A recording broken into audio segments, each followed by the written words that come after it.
baby sauce. Wait here. Or am I really here? Am I just a series of photons being beamed from your device to your eyes? Or am I just atoms? Now we all know that atoms are made up of everything. Me, you, the device you're watching this on, the device I'm filming this on, and even this banana muffin. Wait, don't eat the muffin. Okay. Now the first person to ever theorize that idea of an atom was this guy, Democritus. He theorized that all matter was made up of little tiny particles called atoms, the prefix a for not or un, and the suffix of tem for cut, so not cut or uncuttable. Now the theory for Democritus' atom was that it was just a sphere that just contained nothing, no other smaller particles, not like this cherry tomato. It's just normal, just a tiny sphere.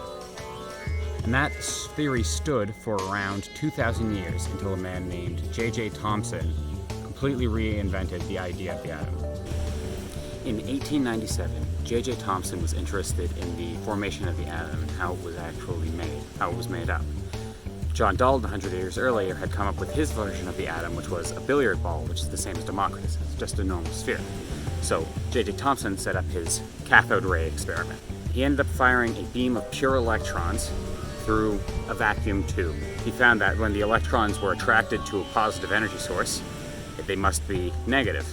He theorized that not the entire form of an atom was just one thing, but rather made up of a bunch of different components. Using the information from his experiment, Thomson came up with his idea of an atom, which was a raisin bun. Now, I don't have a raisin bun, but I do have this cookie. He knew that there were positively charged and negatively charged pieces to the atom, so he created this. The chips of the cookie representing the electron, and the overall dough representing the protons.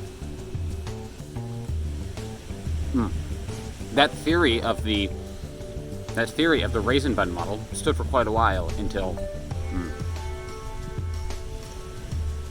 Ernest Rutherford, who was J.J. Thomson's student, wanted to prove that theory using his gold foil experiment.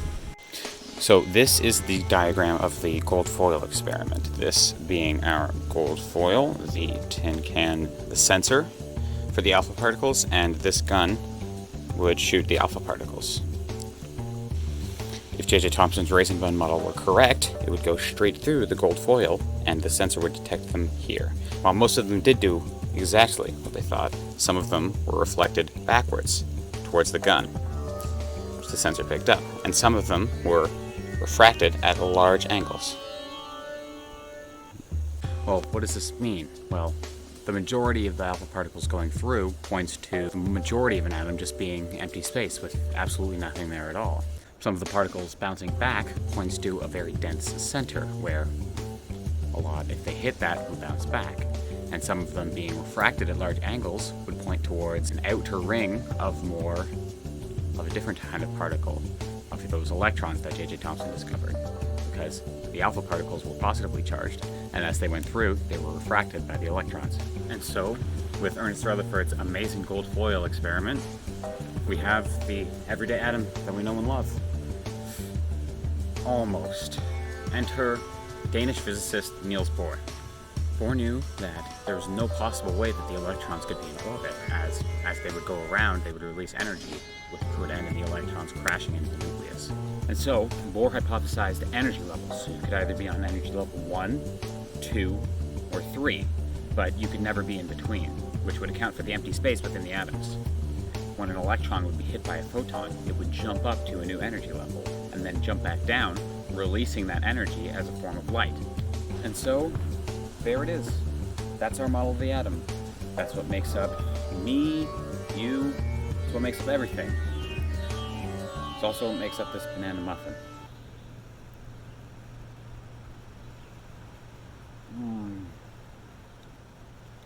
Oh, that's so good. Thanks for watching.